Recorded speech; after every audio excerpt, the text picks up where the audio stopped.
ბათუმის საქალაქო სასამართლომ მზია ამაღლობელის დაცვის მხარის შუამდგომლობა მედია მენეჯერისთვის აღკვეთის სახის ღონისძიება შეცვლილიყო არ დააკმაყოფილა. გადაწყვეტილება მოსამართლე ლევან ყოლბაიამ მიიღო. ახალგაზრდა იურისტთა ასოციაციის თავმჯდომარის ნონა ქურდოვანიძის თქმით, ესაა სასამართლოს მორიგი უკანონო და დაუსაბუთებელი გადაწყვეტილება, რადგან მისი თქმით არ არსებობს არავითარი საფუძველი, რაც მზია ამაღლობელის პატიმრობას გაამართლებს. ქურდოვანიძე ამბობს, რომ ამ გადაწყვეტილებებით ქართული მართლმსაჯულება საკუთარი უკანონობის ისტორიას წერს. მისივე თქმით, სასამართლოს განჩინებას სააპელაციო სასამართლოში გაასაჩივრებენ.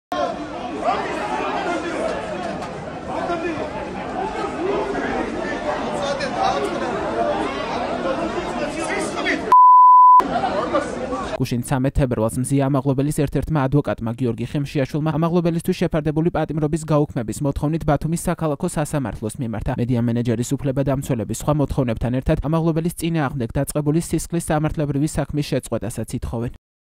ბათუმელებისა და ნეტგაზეთის დამფუძნებელი მზია ამაღლობელი პროტესტის ნიშნად უკვე 34 დღეა შიმშილობს. ის სამედიცინო კვლევებისა და მონიტორინგის მიზნით 4 თებერვლიდან კლინიკა ვივამედში იმყოფება. ვივამედის კლინიკური დირექტორი ზურაბ ჩხაიძის თქმით, ამაღლობელის მდგომარეობა სტაბილურია და მას კლინიკაში მონიტორინგი უტარდება. მანამდე 12 თებერვალს ჩხაიძემ თქვა, რომ ხანგრძლივი შიმშილობის შემდეგ ამაღლობელისთვის ორგანოების ფუნქციის მოშლის სულ უფრო მზარდი რისკი არსებობს. მედია მენეჯერი მზია ამაღლობელი 11 იანვარს ბათუმის პოლიციის უფროსის ირაკლი დგებუაძისთვის სახეში ხელის გარტყმის გამო პოლიციელზე თავდასხმის ბრალდებით დააკავეს. მას 4-დან 7 წლამდე პატიმრობა ემუქრება. ჟურნალისტის უფლებადამცველები ამბობენ, რომ ამაღლობელის წინააღმდეგ წაყენებული სისხლის სამართლის ბრალდება კანონიერ საფუძველსაა მოკლებული.